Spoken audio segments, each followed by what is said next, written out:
11호 태풍 흰남노가 강한 세력을 유지한 채 북상 중입니다. 기상청은 오는 6일쯤 경남 남해안에 상륙할 것으로 예측하고 있는데요.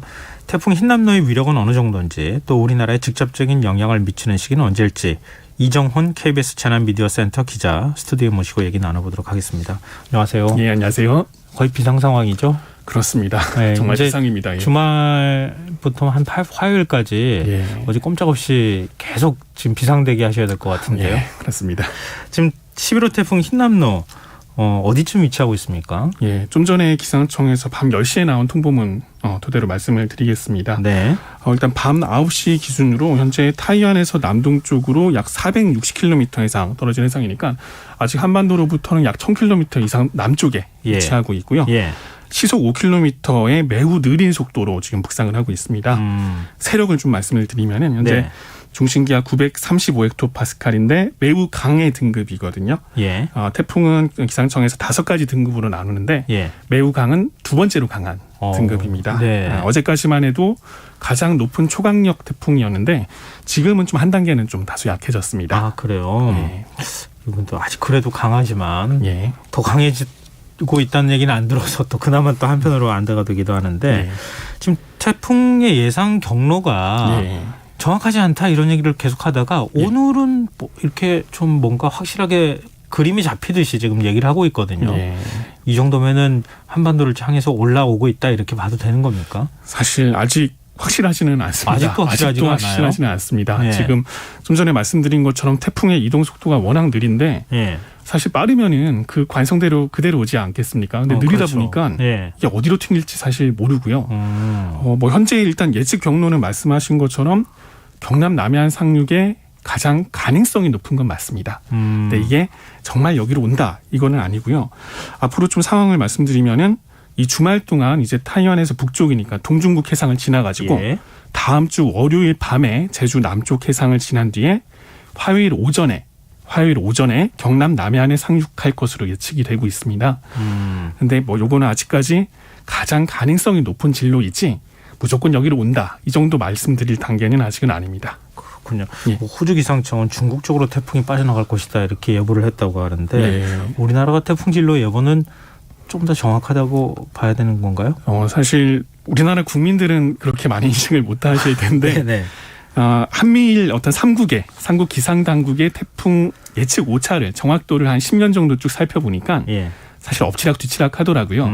근데 지난해 같은 경우에 기상청의 어떤 진로 예측 오차니까 낮을수록 예. 정확한 거겠죠. 보니까 우리나라가 185km로 가장 낮았고 예. 그다음이 일본, 그다음이 미국 순서였어요. 그래서 뭐 우리가 뭐 딱히 정확하다라고까지 정확히 말씀은 못 드리지만은 네. 적어도 뭐 선진국들하고 크게 뒤지지는 않는다라고는 볼 수 있을 것 같습니다. 네. 그러면 지금 기상청의 예측대로 태풍이 북상해서 우리나라 한반도 쪽 남쪽 부근을 이렇게 지나가는, 그래서 동해상 쪽으로 빠져나가는 이런 경로를 유지한다면 예.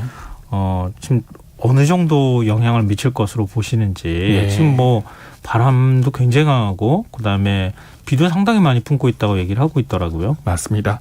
일단 상륙 시점의 예상 중심 기압이 950헥토파스칼인데 예.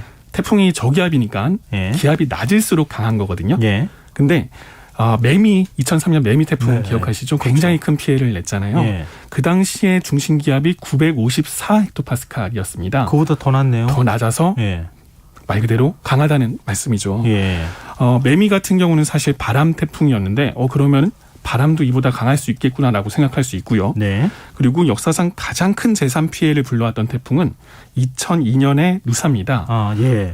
역시 들어보셨을 네, 텐데요. 그렇죠. 당시에 강릉에 800mm가 넘는 비가 내렸어요, 하루에. 그래서 비태풍으로 불리는데 최근에 전문가들이 이번 흰남노 태풍을 두고 바람 태풍인 매미와 비태풍인 누사를 합친 위력을 가질 것으로 예상을 한다라고 얘기를 하고 있어요. 그래서 역대급이다 이런 표현이 지금 사용되고 네. 있는 것 같은데요. 그렇습니다. 지금 일본 오키나와는 이미 영향권에 다 들어간 건가요? 오키나와 현에는 사실 여러 섬들이 있는데 네. 거리가 좀 굉장히 많이 떨어져 있습니다. 예. 근데 가장 동쪽에 있는 다이토 제도라는 곳부터 태풍의 영향권에 어제 들었었거든요. 네. 근데 당시에 공장 건물이 강풍에 부서지고 나무가 또 뿌리채 뽑힐 정도로 위력이 강했다고 하는데 기록된 최대 순간 풍속이 초속 48.4m로 8월 기상 관측사상 가장 강했다고 합니다. 이곳이 사실 태풍의 길목이거든요. 그렇죠. 태풍이 자주 지나가는 곳인데 그럼에도 신기록을 세웠다는 정도로 강력한 위력을 가지고 있다라고 볼 수 있습니다. 오늘 저를 만난 어떤 분이 태풍이 굉장히 지금 위력이 세다고 하는데 예. 일본 상황 보면 알지 않겠어요? 그러면서 저한테 질문을 하는 거예요. 예. 그래서 오키나와 지금 상황을 보면 예. 만약에 태풍의 세력이 급격히 약화되지만 않는다고 하면 우리도 비슷한 피해를 입을 가능성이 있다. 충분히 충분히 그렇게 우려를 해도 되는 거죠. 근데 지금 태풍의 눈이 없어진 상태로 보인다는 얘기가 나와요. 이게 약간 태풍이 약화된다고 하는 징후라고 볼 수 있습니까? 예, 그렇습니다. 어제까지만 해도 태풍의 눈이 굉장히 또렷했거든요. 그래서 아마 뭐 인터넷이나 위성 사진 많이 보신 분들은 정말 보기만 해도 무시무시하다 느끼셨을 텐데 사실 오늘은 그 태풍의 눈이 좀 많이 흐려졌고요.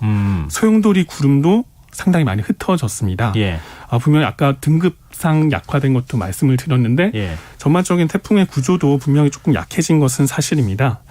이 약해진 이유는 태풍이 아까 지금 굉장히 느리게 이동하고 있다고 시속 말씀을 5km로 맞습니다. 움직인다고 걷는 했잖아요. 속도 정도잖아요. 이렇게 되면 어떤 현상이 발생하게 되냐면은 태풍이 바람이 굉장히 세기 때문에 바닷물을 흐트러 놓거든요. 그러면은 바닷물 깊숙한 곳에 차가운 물이 위로 올라가게 돼서 해수면이 찬물로 덮여요. 근데 태풍의 에너지원이 해수면 부분에 뜨거운 수증기거든요. 근데 자기 밑에 있는 바다가 차가워지다 보니까 태풍이 더 세력을 발달하지 못하고 유지하지도 못하고 약해지게 된 겁니다. 근데 이게 끝이 아니라 지금 태풍이 다시 북쪽으로 느리지만 이동을 시작하면서 서서히 차가워진 바다를 벗어나고 있고요. 앞으로 북상하는 경로상의 바닷물의 온도가 30도를 넘어서 굉장히 높습니다. 지금 이미 다시 발달하는 조짐을 보이고 있습니다. 참. 근데 지역별 영향권에 드는 날짜가 언제인지 어느 지역은 특히 주의를 해야 될지도 좀 알려주세요. 이번 태풍의 영향을 좀 두 단계로 구분을 할 수 있는데요. 보통은 태풍의 어떤 본체가 들어올 때 한 번이겠죠. 근데 이번 태풍 같은 경우는 특이하게 지금 앞자락의 비구름이 굉장히 발달해 있어서 이미 제주와 남해안에 비가 오고 있습니다. 첫 단계는 앞자락의 비구름이고요. 두 번째 단계는 태풍의 본체인데 일단 앞자락의 1단계에 해당되는 부분에서 모레까지 제주에 최대 350mm의 비가 예보됐습니다. 태풍 본체가 오기도 전에요. 남해안에도 최대 150mm고요.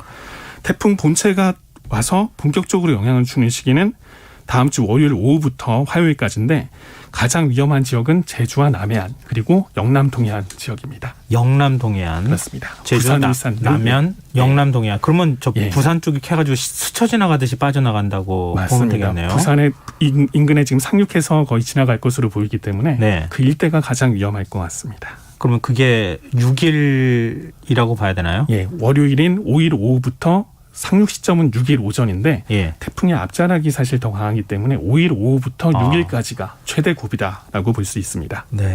근데 지금 뭐 가장 인구가 많이 사는 수도권이 어느 정도 영향을 받을까 이것도 좀 궁금하지 않을 수 없는데요. 수도권은 뭐 예를 들면 비바람이 어느 정도일 거라고 보세요? 사실 태풍의 중심과는 다소 거리가 떨어져 있는데 지금 상황이 최근에 날씨가 굉장히 선선했잖아요. 우리나라의 찬 공기가 예년보다 일찍 내려온 상황입니다. 근데 이렇게 되면 어떤 현상이 생기냐면은 태풍이 끌어올리는 수증기가 이 찬 공기에 부딪혀가지고 비구름이 굉장히 북쪽까지 폭발적으로 발달을 하고요. 그리고 이 찬 공기가 태풍의 이동 속도나 회전 속도를 더 강하게 해서 바람도 더 키우는 역할을 합니다. 그래서 이번에 사실 수도권 중부지방까지 많은 비가 예보가 됐는데 아직은 좀 시기가 남아서 구체적인 강수량은 예보가 되지 않았습니다. 다만은 다음 주 월요일 출근길부터 화요일까지 많은 비가 예보됐고요.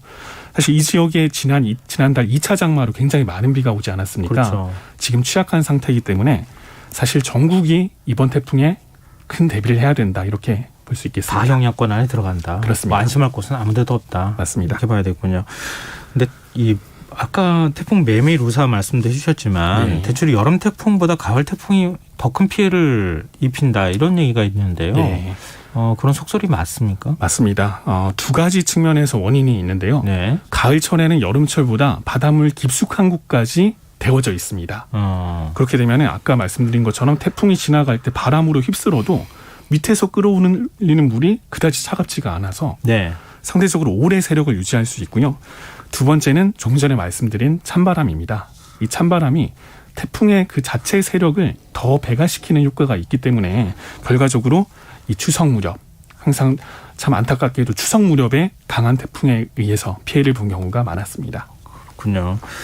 근데 아까 그 영남 남해 그 동부라고 얘기하는데 예. 부산이나 아니면 예. 울산 뭐 요 지역이잖아요. 네, 맞습니다. 근데 우리 과거 이제 부산 지역 보면 예. 해안가에 고층 건물들이 굉장히 많아서 아파트 뭐 그 창이 다 깨지거나 예. 이런 현상들도 있고 바닷물이 뭐 넘쳐서 뭐 침수가 되거나 이런 일들이 있었는데 예. 이번에도 같은 그 일이 있을 가능성이 있습니까? 예, 충분히 위험합니다. 매미 때도 상당히 큰 피해를 봤었는데 사실 그때만 해도 고층 아파트가 이렇게 많지는 않았죠. 예, 근데 그렇죠. 그 뒤로 고층 아파트들이 상당히 많이 건설이 됐고 그 사이에서는 바람길이 좁아지다 보니까 바람이 일시적으로 강해집니다. 지금 현재 예보된 풍속이 초속 50m인데 이런 빌딩풍은 초속 10m 정도가 더 더해질 수 있습니다. 초속 60m 정도의 강풍이면은 예. 관측사상 거의 가장 강한 바람이 불 수도 있는 지역들이거든요. 네.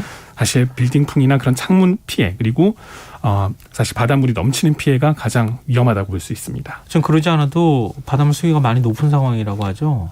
예, 지금은 사실 아직 만조 시기나 정확히 언제 들어올지는 좀 예측하기가 어려운데 만약에 만조 시기와 태풍 북상 시기가 겹친다면은 매미 때 그랬거든요. 네. 굉장히 위험할 수 있습니다. 그러면 이렇게 바닷가 근처에 사시는 분들은 어떤 대비를 하면 좋을까요? 예, 아마 사실 창문이나 이런 부분이 제일 걱정될 그렇죠. 텐데요. 깨질 우려도 있고.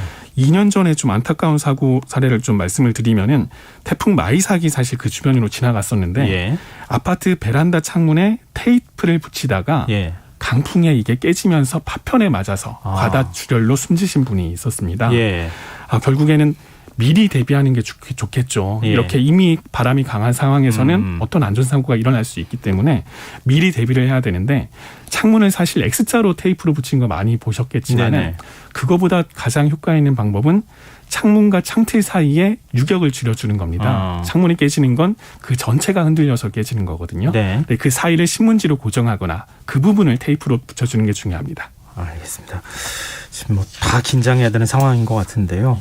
일단 이번 태풍 영향에 대해서는 여기까지 좀 얘기했으면 좋겠고 바로 지금 태풍 지나가고 나면 추석 기다리고 있잖아요. 예.